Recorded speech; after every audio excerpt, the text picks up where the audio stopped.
साथी अधिकारी मोहित हांडा जी, एसपी विस्तार, श्री मकसूद अहमद जी, एसपी झांसी, IAS अंडर 3 जी आरती संगल जी और सिटी मजिस्ट्रेट साहब और हमारे निर्वाचन विभाग के कर्मचारी।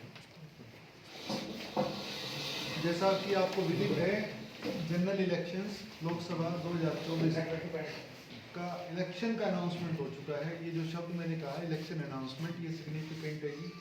इसके बाद कुछ कार्य हमारे शुरू हो गए हैं। जैसे इलेक्शन अनाउंस होता है, मॉडल कोड ऑफ कंडक्ट वो लागू हो जाता है जी। मॉडल कोड ऑफ कंडक्ट एक व्यवस्था है जी, जिसमें सभी पॉलिटिकल पार्टीज, सभी इलेक्शन में ड्यूटी जो दे रहे लोग और आम जनता, उनकी कुछ ऑब्लिगेशंस हैं, यानी उनकी कुछ जिम्मेवारियाँ जो उनको पूरी करनी होती हैं, वो मैं आपको बताऊंगा। लेकिन उससे पहले जैसे आपको विदित है, फेज 6 में हमारे इलेक्शंस होने हैं। अधिसूचना जारी होने की तिथि 29 अप्रैल 2024 है। नामांकन पत्र दाखिल करने की अंतिम तिथि 6 मई 2024 है। स्क्रूटनी जो होनी है 7 मई तक होनी है। विड्रॉल की जो डेट है वो 9 मई है। मतदान की तिथि 25 मई है। मतगणना 4 जून को है। चुनाव प्रक्रिया पूर्ण होने की तिथि 6 जून है। Model code of conduct election announce होने के बाद जब तक चुनावी प्रक्रिया खत्म नहीं होती है, मैंने 6 जून तक लागू रहेगा। इसके बाद जैसे जैसे इलेक्शंस की डेट्स आएंगी, वैसे वैसे ड्यूटीज अलग अलग काम करेंगे। मॉडल कोड ऑफ कंडक्ट में सभी पॉलिटिकल पार्टी से अपेक्षित है कि वो अपना जो काम है मॉडल कोड के हिसाब से करें। मॉडल कोड के साथ साथ RPA एक्ट 1951 में कुछ ऑब्लिगेशंस होती हैं उन पे, कौन कैंडिडेट हो सकते हैं, कौन कैंडिडेट नहीं हो सकते हैं। इसके साथ साथ मैं आपको जो पार्लियामेंट्री कॉन्स्टिट्यूंसी हिसार है, जिसका नंबर 4 है, मैं as returning officer nomination accept करेंगे हम। उसके बाद हम स्क्रूटनी करेंगे उनके बाद लिस्ट होगी, सिंबल्स देंगे हम उनको, वो प्रोसीजर हम करेंगे। इस कॉन्स्टिट्यूंसी में 9 ACs पड़ती हैं, जिसमें से 7 हिसार जिले में है, एक भवानी खेड़ा भिवानी जिले में, एक उचाना जींद जिले में है। हमारे यहाँ पर जो पोलिंग स्टेशन हैं अर्बन और रूरल मिलाकर 1305 हैं। पोलिंग स्टेशन लोकेशंस 586 हैं। प्रोजेक्टेड पॉपुलेशन 19,65,745 है। पॉपुलेशन डेंसिटी ये शायद ज़्यादा रिलेवेंट ना हो। पिछले पार्लियामेंट्री इलेक्शन में 72.49% का हमारा परसेंटेज रहा था, पोलिंग परसेंटेज। पिछला जो एक्सपीरियंस है वो ये कहता है कि जो अर्बन एरियाज़ हैं उनमें वोटिंग परसेंटेज स्टेट एवरेज से कम रहती है, जिसमें कि हिसार के सारे बूथ और कुछ बूथ नलवा कॉन्स्टिट्यूएंसी के हैं। जैसे कि आपको पता है कि कुछ हमारी प्रोसीजर से एकदम से शुरू हो जाते हैं। 24 घंटे की रिपोर्ट भेजनी थी हमने गवर्नमेंट ऑफिस में, कोई भी ऐसा होर्डिंग ना लगा हो, सरकार की स्कीम का हो जिसमें कि राजनेताओं की फ़ोटोज़ वगैरह दिखती हों। इसके साथ साथ 48 घंटे में हमने पब्लिक प्लेसेस से हटानी है, जैसे बस क्यू शेल्टर्स पे जो लगे हुए हैं। इसमें एक्सेप्शंस होती हैं जी, जो नहीं हटाना है हमने, जो नेशनल लीडर रहे हैं उनके स्कीम के, जैसे जो एजुकेशन के लिए जो हैं, जैसे स्वच्छ भारत मिशन, स्वच्छ हिसार, इस तरह के स्लोगन्स हैं, एजुकेशन के स्लोगन्स हैं। इसके अलावा जो पॉलिटिशियंस एक्सपायर कर चुके हैं, जो दिवंगत हो चुके हैं, उनके फ़ोटोज़ नहीं हटाने का कंपल्सरी नहीं है वो। लेकिन जो रिसेंटली एक्सपायर किए हैं उनके फ़ोटोज़ हमने हटाने हैं। इसके साथ साथ जैसे वाटर टैंकर हैं जो MP लेड फंड के तहत या अदरवाइज दिए गए डिस्क्रिप्शन फंड से, उनमें काम कवर करना है। कवर करने के कई तरीके हैं। कपड़ा लग सकता है, पेंट किया जा सकता है, स्टिकर लगाया जा सकता है उसके ऊपर। इसके बाद जो जैसे जैसे चुनावी गतिविधियाँ आगे बढ़ेंगी, कुछ हमने चीज़ें कर रखी हैं, व्यवस्थाएं, वो मैं आपको बता देता हूँ। मैं उनके काम भी आपको बता दूँगा। विजिल पे कोई कंप्लेंट आई तो 100 मिनट, CVजिल एक ऐप है जिसपे सिटीजन विजिलेंस, सिटीजन कोई भी कंप्लेंट कर सकता है, तो 100 मिनट के अंदर हमने उसको रिजोल्व करना है, नहीं तो वो एस्केलेट होकर सीधा हेडक्वार्टर चला जाएगा इसीलिए। उसके बाद स्टैटिक सर्विलेंस टीम्स हैं, वीडियो सर्विलेंस टीम्स हैं, वीडियो व्यूइंग टीम्स हैं। इनके अलग अलग रोल हैं, मैं फिर भी थोड़ा थोड़ा बता देता हूँ उनका। स्टैटिक सर्विलेंस टीम्स हैं, जैसे नाके लगने हैं, वो AC में हैं, हर एक AC में लगना है वो। इसके साथ साथ वीडियो सर्विलेंस टीम क्या करेगी, कोई जलसा हो रहा है, कोई पॉलिटिकल पार्टी इवेंट उसकी वीडियोग्राफी करेंगे वो, और वीडियोग्राफी में वो उसको बोलना भी होगा कि जी ये मैं यहाँ आया हूँ इस पॉलिटिकल पार्टी का है, इतने लोग विद्यमान हैं यहाँ पर, ये वस्तुएं ये प्रयोग में ला रहे हैं, ये इस तरह का बात कर रहे हैं। जो वीडियो सर्वेलेंस टीम है वो आकर फिर अपने जो वीडियो कंटेंट होगा, वीडियो व्यूइंग टीम है जो एक हर एसी वाइज है, वो आकर फिर उसको एक टीम वीडियो व्यूइंग टीम में एक्सपेंडिचर को बुक करने के लिए भी है कि खर्चा उसमें लिखा जाएगा कि ये कंपोनेंट इन्होंने यूज़ किया, इसका इतना खर्चा बनता है, वो कैंडिडेट के अकाउंट में या पार्टी के अकाउंट में जाना है, उसकी स्पेसिफिक गाइडलाइंस है, कौन सा खर्चा पार्टी में जाना है, कौन सा खर्चा कैंडिडेट के लिए जाना है। इसके साथ हमारे जो क्रिटिकल बूथ्स हैं उसकी कंडीशंस हैं, उसमें 4 बूथ आए 2019 के इलेक्शंस के मद्देनजर। जो हमारी एफएसटी हैं, जिसको हम ध्यान करने के लिए एफएसटी बोल देते हैं, एक्चुअली वो फ्लाइंग स्क्वाड है। ऐसी 42 फ्लाइंग स्क्वाड हैं हिसार जिले के लिए 7 कॉन्स्टिट्यूंसी में। जो मैं आपको इन्फॉर्मेशन यहाँ के लिए बता रहा हूँ वही भिवानी के जो डीओ हैं और जींद के जो डीओ हैं वो वहाँ की इन्फॉर्मेशन, वहाँ की अगर आपको वो चाहिए तो हम अलग से आपको दे देंगे, लेकिन क्योंकि ज़िले की ब्रीफिंग है तो जिले के हिसाब से मैं आपको बता रहा हूँ। स्टैटिक सर्वेलेंस टीम्स हैं, इसमें 21 ऐसी टीम बनाई गई हैं। वीएसटी जो वीडियो सर्वेलेंस टीम्स हैं 21 बनाई गई हैं। वीडियो व्यूइंग टीम मैंने बताया 1 प्रति एसी बनाई गई हैं। अब जैसे बहुत बारी क्वेश्चन आता है कि एक्सपेंडिचर कितना कर सकते हैं कैंडिडेट्स, वो 95 लाख की लिमिट है जी लेटेस्ट लोकसभा इलेक्शन की। कोई कैश लेके जा रहा है तो उसकी लिमिट कोई कैश कैरी कर सकता है, 50,000 रुपये का है, उसके बाद उसके पास कागज होनी चाहिए उसको जस्टिफाई करने के लिए, राइट। बहुत सारी ऐसी चीज़ें हैं जो हमें रिपोर्ट्स अब आनी है, बैंक से आनी है हमारे पास, या बैंक में आगे इनकम टैक्स को बताना है, 10 लाख से ऊपर की ट्रांजेक्शन है, वो वाली चीज़ें हैं, वो स्पेसिफिक हमारे पास हैं। अब जो कमेटी ये देखेगी कि ये रिलीज़ करना है जिसमें एफआईआर नहीं होती हैं, जैसे रिलीज़ करना है उसके लिए ईसीआई की ही निर्धारित एक कमेटी है, सीओ जिला परिषद है जिसमें डीटीसी है और डीटीओ है, ट्रेजरी ऑफिसर्स। जैसे आपको पता है कि कुछ चीज़ें ऐसी होती हैं कि इलेक्शंस की मैनेजमेंट जो है उसमें कुछ प्रक्रियाएं अपनाई जाती हैं, उससे pre poll, during the poll and after the poll. तो एक हमारे फंक्शनरी सेक्टर ऑफिसर्स हैं जी, वो 103 हैं हमारे जो लगाए गए हैं।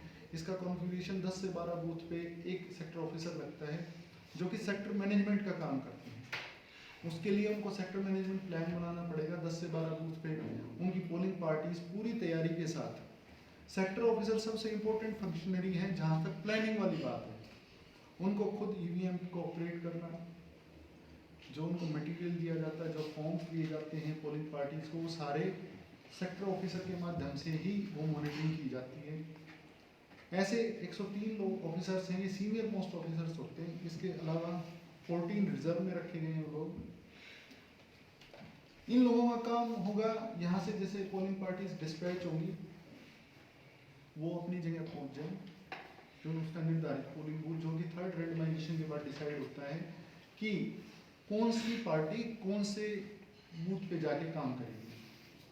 जैसे वो चली जाएंगी वो अपना पोलिंग बूथ सेटअप कर लें। आज सेक्टर ऑफिसर्स की सेक्टर पुलिस ऑफिसर्स के साथ कंबाइंड ट्रेनिंग कम मीटिंग की थी हमने, जिसमें उनको अच्छे से ग्रूम किया गया है। हमारे पास कॉम्प्लेसेंसी के लिए कोई स्पेस नहीं है कि भाई हम ये सोचें।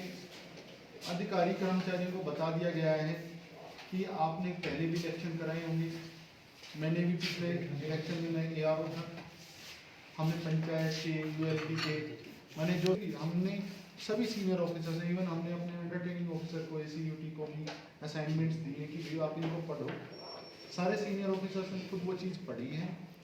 कुछ हिदायतें बीच बीच में आती रहेंगी, वो हम प्रेस रिलीज के माध्यम से या दोबारा प्रेस कॉन्फ्रेंस करके आपको बता देंगे। टाइम अभी काफ़ी है, उस तरह से 29 अप्रैल से हमारा प्रोसीजर जैसे शुरू होगा, लेकिन उसके बीच में जो भी हमारी कोई ऐसी बात नहीं कॉम्प्लेसेंसी, मॉडल कोड को लगाना एमसीसी को एनफोर्स करके रखना सबसे बड़ा टास्क है, सबसे बड़ी प्रायोरिटी है प्रशासन की, जिला प्रशासन की। सभी इंजीनियरिंग डिपार्टमेंट्स के साथ मीटिंग कर ली गई है। कोई भी नया प्रोजेक्ट स्टार्ट करने से पहले, मतलब नया टेंडर लगाने से पहले ईसीआई की परमिशन की आवश्यकता रहेगी। वो हम सीओ ऑफिस के माध्यम से ईसीआई को भेजते हैं। वो जो कुछ जैसे स्टार कैंपेनर्स होते हैं, परमिशंस सीओ ऑफिस से होनी, उनके व्हीकल्स वगैरह की परमिशन, क्योंकि वो अक्रॉस डिस्ट्रिक्ट देंगे। अपने विद इन डिस्ट्रिक्ट की परमिशंस हम करेंगे। कुछ पोर्टल्स हैं, सुविधा पोर्टल है परमिशंस के लिए। इसके अलावा कुछ सॉफ्टवेयर जिला स्तर पे बनाए गए हैं। वो इसलिए बनाए गए हैं जैसे इनोवेशन हो, कुछ काम इजी हो सके हमारा। जैसे डैशबोर्ड है, जैसे हम ये मॉनिटर करना चाहें कि हमारे कितने पोलिंग बूथ सेटअप हो चुके हैं। जैसे टीम चली जाती है दोपहर में ट्रेनिंग के बाद, उसके बाद हम मॉनिटर कर पाए कितने लोग पहुंच गए हैं वहाँ पर। एक क्यू मैनेजमेंट का सॉफ्टवेयर सोच रहे हैं, इन्होंने बना रखा है यहाँ पे एनआईसी की जो यूनिट हमारी डीएओ साहब की अध्यक्षता में। लाइन में कितने लोग, कितने बजे तक कितने लोग हैं, ताकि लोग ये पता कर सके किस बूथ पे, उस बूथ पे, फला बूथ पे मैंने वोट डालने जाना है, कितने लोग वहाँ पर हैं। इसके अलावा जैसे जैसे हिदायतें हमारे पास आएंगी हम करेंगे। मैं आपको मॉडल कोड के कुछ फीचर्स बता देता हूँ जो हो सकता है आपके क्वेश्चन भी हो। हमारे 72 घंटे के अंदर हमने जो प्रोजेक्ट स्टार्ट नहीं हुए हैं और जो प्रोजेक्ट स्टार्ट हो चुके हैं उनकी लिस्ट डीओ ऑफिस में आ जाएगी। हम कल तक उसका प्रिपरेशन पूरा कर देंगे। हमने, आपने देखा भी होगा शहर में एकदम से आपने फर्क देखा होगा, मॉडल कोड के बाद एक्टिव हो गई हैं जिन जिन, जैसे मॉडल कोड कंडक्ट के लिए नोडल ऑफिसर लगाए हैं हमने, वैसे टोटल 31 नोडल ऑफिसर्स हैं अलग अलग काम के लिए। कमीशन की तरफ से सजेस्टेड 16 नोडल ऑफिसर्स थे, लेकिन उन्होंने ये भी लिख रखा है कि भाई आप अपने स्तर पे लगा दो अगर आपको जरूरत लगती है तो। हमने पोस्टर्स हटा दिए जी पब्लिक प्लेसेस से, गवर्नमेंट ऑफिस से। फिर भी कोई ऐसा कोई रह गया है तो वो सर्टिफिकेट ले लिया गया है, लेकिन अगर कोई गलती कहीं रह जाएगी तो उससे फिर अधिकारी से पूछा जाएगा जी ये कैसे रह गया है। कोई कॉम्प्लेसेंसी नहीं है, कोई किसी के लिए लीनियंसी नहीं है कि जी कोई अधिकारी ये कह दे जी हमने हटवा दिए हैं और वो हटे ना हो। सभी ऑफिसर्स, सीनियर ऑफिसर्स को लगाया गया है। ट्रेनिंग के जो नोडल ऑफिसर रहेंगे शालिनी चीतल मैडम है, ट्रेनिंग अच्छे से करा रहे हैं। बल्कि हमने ये सोचा है कि जैसे जो सॉफ्ट कॉपीज़ हैं वो भी उनको प्रोवाइड करा दी जाए। एम्प्लॉयज़ वेलफेयर के लिए हमने एक नोडल ऑफिसर अलग से लगाया है डीएफएसओ साहब को। एम्प्लॉय वेलफेयर से मतलब ये है कि जिस दिन डिस्पैच होगा, रिसीट होगा, रिसीविंग टीम्स होंगी, जैसे उनका जो व्यवस्था देखनी है। दूसरा, जो पोलिंग बूथ्स पर हमारी पोलिंग पार्टीज होंगी। First aid box CS officer जो बनते हैं सिविल सर्जन के, वो उनको बोल दिया गया है, हिदायतें जारी कर दी गई हैं। इंजीनियरिंग डिपार्टमेंट्स का जैसे मैंने बताया आपको, बिल्कुल सख्ती से अभी भी हमारे पास कुछ आए थे प्रोजेक्ट्स, तो हमने फाइल पे लिख दिया कि इसका सीओ ऑफिस से परमिशन के लिए भेजेंगे।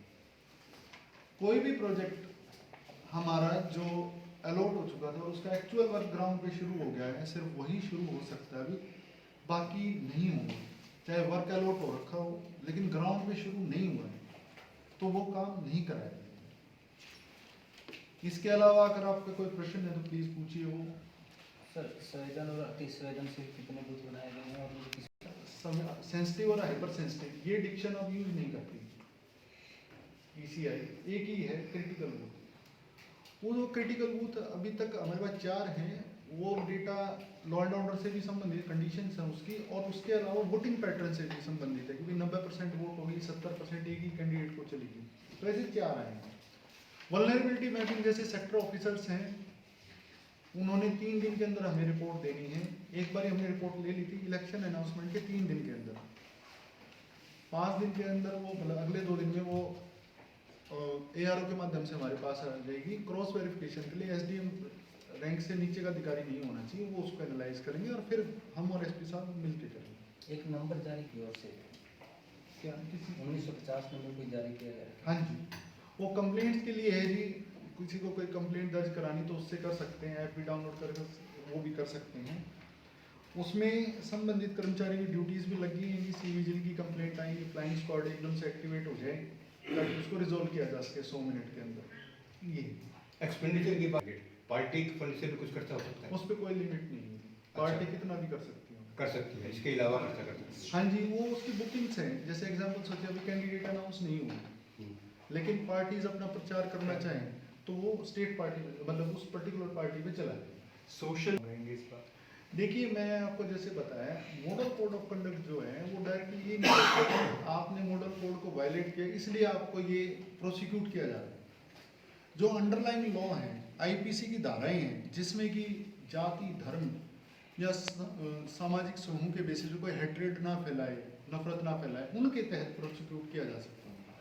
तो उस पर जिला प्रशासन की नज़र रहेगी। बिल्कुल रहेगी जी। 144 के जो हमने ऑर्डर्स जारी किए हैं, रेस्ट्रिक्ट किया कुछ चीज़ों के लिए, जैसे प्रिंटिंग प्रेस को रेस्ट्रिक्ट किया। आप इसके बाद उनसे मीटिंग होनी है हमारी कि भाई वो हमें कॉपीज़ देंगे, जो भी वो प्रिंटिंग करेंगे पॉलिटिकल पार्टीज़ के लिए, उसके फ्रंट में ही अपना एड्रेस, नाम, नंबर, मोबाइल नंबर वगैरह लिखेंगे, रेलेवेंट डिटेल्स। बैक साइड नहीं लिखना, फ्रंट में ही लिखना है, क्योंकि हमने एक्सपेंडिचर बुकिंग करनी है उसके हिसाब से। कोई ऐसी प्रिंटिंग प्रेस मिलती है जो अनऑथराइज्ड वे में प्रिंटिंग कर रही है, वो एक्सपेंडिचर बुकिंग तो होगी उनकी कैंडिडेट की जिसकी होगी, लेकिन उस पर एक्शन भी लिया जाएगा। जब 144 की जो धारा का वायलेशन करता है 188 आईपीसी के तहत फिर उस पर एक्शन लेंगे। 144 की आईपीसी उसका अगर किसी ने वायलेशन किया तो 188 आईपीसी के तहत पब्लिक अथॉरिटी का डिसोबे किया ऑर्डर को तो वो फिर कार्रवाई की। सर होर्डिंग और रैली के लिए कोई अलग से स्थान निश्चित किए जाएंगे या फिर कहीं पे? हाँ जी बिल्कुल निश्चित किया, एआरओ लेवल को निश्चित किए जाएंगे। अगर कोई ऐसी, और उसमें भी यही बात ध्यान की जाएगी इक्विटेबल डिस्ट्रीब्यूशन हो, कोई ऐसा भेदभाव नहीं होना चाहिए, एक पार्टी को अलाउ किया जा रहा है, एक कैंडिडेट को अलाउ किया जा रहा है, दूसरों को नहीं अलाउ किया जा रहा है। ऐसी जो शिकायत है नहीं, उसको बिल्कुल ऑफिसर को स्ट्रिक्टली बोल दी गई है, इक्विटेबल होना चाहिए, सबको इक्वल एक्सेस हो। पहले तो होर्डिंग्स की बात हुई, गवर्नमेंट ने जो टेंडर किया हुआ है उनके लिए क्या गाइडलाइन? जैसे हमने टेंडर किया हुआ है, जैसे निगम से टेंडर हो जी गया, जी, उसको हम डेजिग्नेट करेंगे। अगर हमने उनको डेजिग्नेट नहीं किया होगा तो वो नहीं कर सकते। वो पॉलिटिकल है ना, जैसे कि निगम में जैसे अपने होर्डिंग लगा रखे जो प्राइवेट, हाँ, तो उनको भी हम डेजिग्नेट करेंगे तभी यूज हो सकते हैं। पॉलिटिकल कि वेपन्स को लेके तो रेस्ट्रिक्शंस है जी, कोई नया लाइसेंस नहीं बनेगा इस दौरान जब तक मॉडल कोड ऑफ कंडक्ट है, बिल्कुल एक्सप्लिसिटली मेंशन्ड है। इसके अलावा जो बाकी क्रिमिनल्स के हैं, नॉन बेलेबल वारंट्स हैं, वो मैं एसपी साहब को रिक्वेस्ट करूंगा दोनों को अपने क्षेत्र का वो ब्रीफ बता देंगे। क्योंकि सोशल मीडिया आज के टाइम बहुत ज़्यादा चल रहा है, उसकी मॉनिटरिंग होगी कैसे? हमारी जैसे मैं आपको बताऊं, जो कैंडिडेट्स होते हैं, जैसे एक होता है फ्री अकाउंट होता है जैसे, और एक होता है स्पॉन्सर्ड अकाउंट होता है। तो जैसे वीडियो व्यूइंग टीम्स हैं जो उनसे ये काम कराएंगे, मॉनिटरिंग स्पेशल टीम होंगी, स्पेशल टीम्स। सर ये नाके लगाने की बात कर रहे थे, ये कब से प्रभावी होंगे? हम उम्मीद कर रहे हैं कल से हम प्रभावित करने का कोई प्रयास कर रहे हैं। कितने कहाँ लगे कितने? ये हमारे 21 जगह है, स्टेटिक टीम्स 21 हैं ऐसी। इसमें स्टेट बॉर्डर्स भी आ जाएंगे क्या आ जाएंगे? तो नाकों में स्टेट हाँ, बॉर्डर्स विद इन हाँ जी। अधिकारी डिस्ट्रिक्ट मैजिस्ट्रेट साहब ने आपको बताया कि इलेक्शन अनाउंस हो गया। जो अंडरलाइंग स्पिरिट है इसमें पूरे डिस्ट्रिक्ट मशीनरी की और पुलिस की, वो विशेष तौर पे यही है कि स्वतंत्र, निष्पक्ष और शांतिपूर्ण चुनाव करवाए जाएं। और जैसा डीसी साहब ने पहले भी बताया कि इसको 3 भागों में लगभग बांटा जाता है। एक तो निर्वाचन से पहले वाला प्री पोल, एक निर्वाचन के दौरान और एक निर्वाचन के बाद। तो मुख्य तौर पर पुलिस की कई ड्यूटीज़ होती हैं, जैसे मीडिया के साथियों ने भी अभी कुछ प्रश्न में पूछा कि जैसे ही मॉडल कोड ऑफ कंडक्ट की लागू होता है, इलेक्शंस अनाउंस होते हैं, तो एक तो नाकों के बारे में पुलिस विशेष तौर पर इंटरस्टेट जो बॉर्डर्स हैं उन पे अपनी प्रभावी प्रेजेंस, जिसमें कोई भी मूवमेंट जैसे लिकर की मूवमेंट, कोई कैश जो है जो अनअकाउंटेड कैश है उसकी मूवमेंट, कॉन्ट्राबैंड की, इलीगल वेपन्स की, इन सब पे विशेष तौर पे निगरानी रहेगी। और जैसे जैसे हमारे पास फोर्स आती है, नॉर्म्स बहुत क्लियर हैं इलेक्शन और प्रीवियस इलेक्शंस को देखते हुए, वल्नरेबिलिटी को देखते हुए हमारी फोर्स की प्रोजेक्शन होती है, जिसमें हमें ये पता लगता है बूथ के लिए, नाकों के लिए या अन्य ड्यूटीज़ के लिए, पेट्रोलिंग के लिए हमें कितनी फोर्स चाहिए। और चरणों में चुनाव हो रहा है, तो जो पैरामिलिट्री है वो जब बाकी चरणों से जैसे ही वो फ्री होते हैं तो फिर वो यहाँ पे भी आ जाते हैं। तो अकॉर्डिंगली हम उसको स्केल करेंगे। वो सारी प्लानिंग की जा चुकी है लगभग इलेक्शन कमीशन के नॉर्म्स के मुताबिक, स्टेट पुलिस नोडल ऑफिसर की इंस्ट्रक्शंस के मुताबिक वो सारा किया जाएगा। एक जैसे विशेष तौर पे आपने बात बताई वेपन्स के, जो लाइसेंस्ड वेपन है, जो लाइसेंस शुदा वेपन है, उन सब में स्टैंडर्ड गाइडलाइंस यही है कि वो सारे जो वेपन्स हैं वो जमा होंगे या वो अपने नज़दीकी पुलिस स्टेशन में या जो लाइसेंस्ड गन हाउसेज हैं वहाँ पे वो जमा करवाएंगे। फिर भी उसके अलावा अगर कोई स्पेशल कंडीशन है, रेयरेस्ट ऑफ रेयर कंडीशन में, तो वो एक आवेदन करते हैं। जिला निर्वाचन अधिकारी जो हैं वो उसमें एक कमेटी बनाएंगे, स्क्रूटनी कमेटी कहते हैं उसको, जिसमें जिसको एक्सेप्शन चाहिए कि जी नहीं मेरे को तो हथियार साथ में रखना पड़ेगा। लेकिन पब्लिक सर्वेंट जो हैं, जो पुलिस ड्यूटीज कर रहे हैं, जैसे जो ऑथराइज्ड है वेपन के लिए, उनका पर्सनल मतलब वो रख सकते हैं उसको, वेपन्स को, उनका तो लाइसेंस के अकॉर्डिंग है। जी। और उसके बाद जैसे आपका एक प्रश्न था क्रिमिनल एलिमेंट्स के बारे में, तो जो क्रिमिनल एलिमेंट्स बाहर आए हुए हैं या उन पे मुकदमे चल रहे हैं या वो किसी कारण से बेल पे हैं, तो उन पे विशेष निगरानी रखी जाएगी। जो हिस्ट्री शीटर्स हैं उनकी भी लिस्ट जो है वो संबंधित SHOs को कहा गया है कि उन पे निगरानी रखी जाए, विशेष सर्वेलेंस रखी जाए। जहाँ पे भी उनके विरुद्ध कोई निवारक कार्रवाई करनी है, कोई प्रिवेंटिव एक्शन करना है, वो भी इवैल्यूएट करके, एग्जामिन करके उनके विरुद्ध एक्शन लिया जाएगा। साथ ही टीम्स को विशेष तौर पे ये भी हिदायत दी गई है कि इलेक्शन प्रभावित ना हो, इसलिए जो अवैध असला अगर कहीं पे भी है, उन अवैध असले पे विशेष तौर पे निगरानी रख के उनको जब्त किया जाए और उनके विरुद्ध कार्रवाई की जाए। और जो एक हमारी before the elections immediately 72 hours 48 hours जैसे PC साहब ने भी बताया, तो उसमें भी हमारी विशेष निगरानी यही रहेगी कि बाहर से आया हुआ कोई भी व्यक्ति जो यहाँ का वोटर नहीं है वो इस ज़िले में ना रहे।